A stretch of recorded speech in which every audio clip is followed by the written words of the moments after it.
Hello દોસ્તો, કેમ છો? મજામાં? આજ રોજ આપણે મહુવા શહેરમાં આપ જોઈ શકો છો સરકારી હોસ્પિટલ એટલે કે સિવિલ હોસ્પિટલમાં આજ રોજ આપણે નવનીતભાઈ ભટ્ટ કરીને જે આવે છે, વર્ષોથી દુખિયાળોની સેવા કરે છે અને અહીં આવતા દર્દીઓની માનવ સેવા તરીકે રોજ ડેલી ભોજન આપે છે। બપોરે જમવામાં 2 જાતના શાક, રોટલી, દાળ, ભાત અને ખૂબ જ સરસ જમવાનું પણ ગરમા ગરમ આપે છે અને સાથે સાથે દર્દીની હારે દર્દીના સગાવાલાને બધાને ફ્રી ઓફમાં જમવાનું આપે છે અને દર્દી માટે મોળા દાળ ભાતની પણ સુવિધા આપે છે। નવનીતભાઈ ભટ્ટ જે ઘણા સમયથી હરિહર ભોજન ચલાવે છે, હરિહર ભોજન સેવા આપ જોઈ શકો છો। સંચાલક શ્રી આ છે પોતાની વાન ગાડી છે અને ગાડી લઈને આવે છે।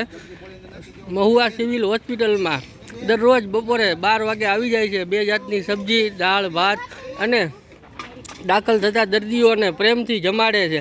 સાથે સાથે ડીશ પણ આપે છે અને ચમચી પણ આપે છે। ખૂબ જ પ્રેમથી જમાડે છે અને થાળી પણ વ્યવસ્થિત આપે છે। તો આપ જોઈ શકો છો અહીંયા દુખિયાળો હોય, દર્દી દાખલ હોય એમને બપોરના જમવાની વ્યવસ્થા કરે છે।